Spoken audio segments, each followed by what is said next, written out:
Big breaking news निकल कर सामने आ चुकी है। हाँ, अब कौन बनेगा प्रदेश का मुख्यमंत्री। हाँ, मध्य प्रदेश का मुख्यमंत्री कौन बनेगा, रिलेटेड न्यूज निकल कर सामने आ चुकी है। क्या बीजेपी मार जाएगी बाजी या कांग्रेस का बनेगा मुख्यमंत्री। यह आने वाले दिनों में पता चलेगा कौन बनेगा मुख्यमंत्री। चलिए हम जानते हैं, एग्जिट पोल के माध्यम से अनुमान लगाए गए हैं कि मुख्यमंत्री कौन बनेगा। आप उसके हिसाब से अपना अनुमान भी कमेंट में जरूर लिख दें। सबसे आज पहले आता है भीड़ जिला। हाँ, कुल सीट है 5।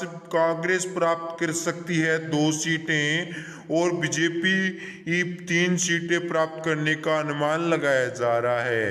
रायसेन जिला, कांग्रेस 1, बीजेपी 3 सीटें प्राप्त करने का अनुमान लगाया जा रहा है। कुल सीटें हैं 4 रायसेन जिले में। इसके बाद आता है सतपुरा जिला। इनमें कांग्रेस 3, बीजेपी 3 और अन्य पार्टियों को 0-0 सीटें प्राप्त होने का अनुमान लगाया जा रहा है।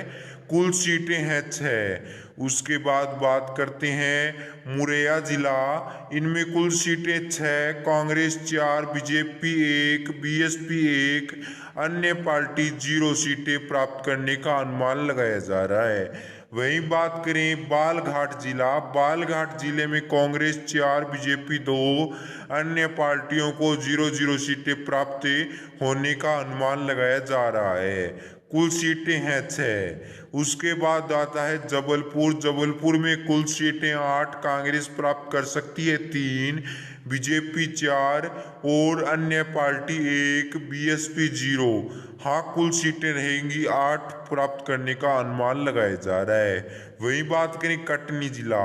कटनी जिला में कांग्रेस 2, बीजेपी 2, अन्य सभी पार्टियां शून्य पर रह जाएंगी, ऐसा अनुमान लगाया जा रहा है। इसके बाद बात करें इंदौर। इंदौर में कुल सीटें हैं 9, जिसमें कांग्रेस प्राप्त कर सकती है 4, बीजेपी प्राप्त कर सकती है 3, अन्य पार्टियां प्राप्त कर सकती है 2। कुल सीटें रह सकती हैं 9। इसके बाद प्राप्त करें छिंदवाड़ा।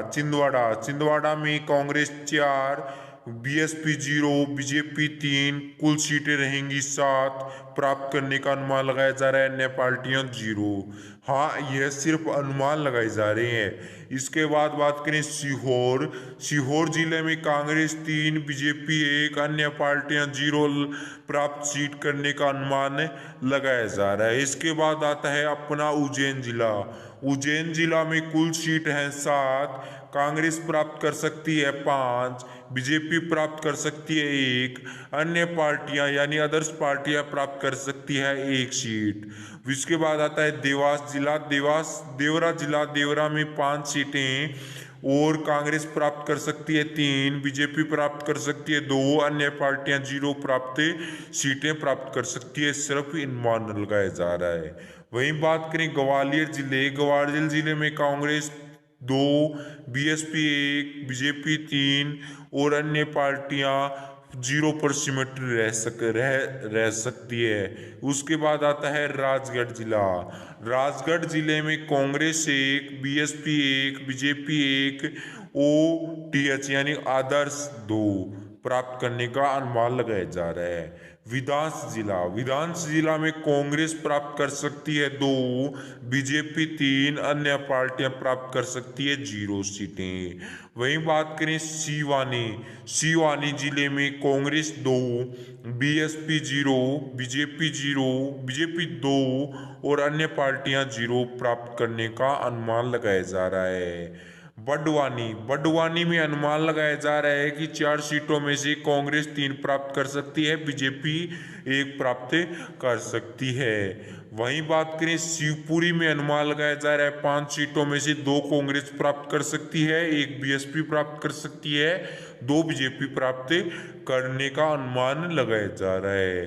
सागर जिले में कुल सीटें रह सकती हैं 8, कांग्रेस प्राप्त कर सकती है 4, बीएसपी 1, बीजेपी प्राप्त कर सकती है 2 सीटें, अन्य पार्टियां 1 सीटें प्राप्त करने का अनुमान लगाया जा रहा है।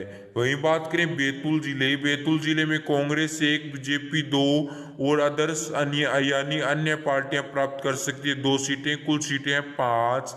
सीधी जिले में कुल सीटें हैं 4, बीजेपी 1, बीजेपी 2, अन्य पार्टियां 1, कांग्रेस 1 पार्टी 1 सीट प्राप्त करने का अनुमान लगाया जा रहा है। भोपाल जिले में 7 सीटें हैं, 7 में से 4 कांग्रेस और 3 बीजेपी प्राप्त करने का अनुमान लगाया जा रहा है। सताना जिला में 7 सीटों में से 3 बीजेपी 1 बीएसपी 2 कांग्रेस 1 अन्य पार्टी सीटें प्राप्त करने का अनुमान लगाया जा रहा है।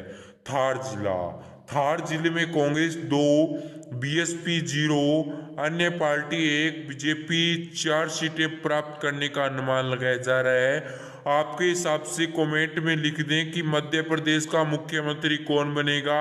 धन्यवाद। और कोई बड़ी रिपोर्ट आई